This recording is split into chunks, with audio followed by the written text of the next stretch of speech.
The Jersey Devil is a cryptid located in the Pine Barrens of New Jersey.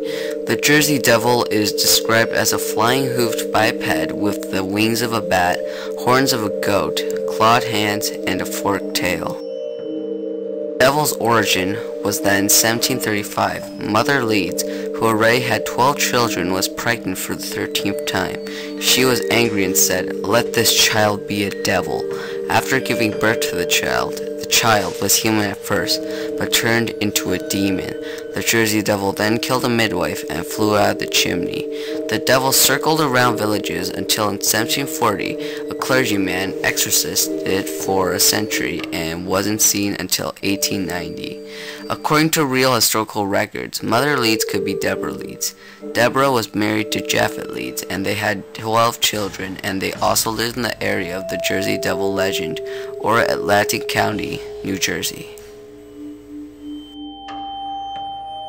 Many sightings have been recorded.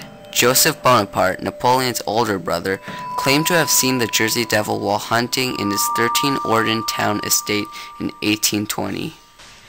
In 1840 and 1841, there were livestock killings with tracks and screams that are possible pieces of evidence that may prove the devil's existence, but the reports of the events aren't exactly confirmed to be true.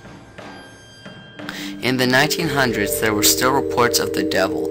From January 16th to January 23rd, a newspaper published a story that claimed the devil attacked a trolley car in Haddon Heights and a social club in Camden.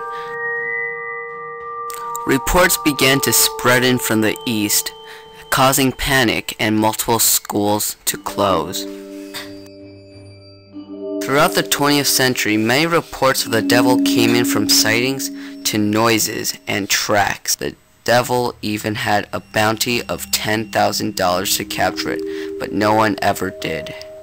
The Jersey Devil remains unconfirmed.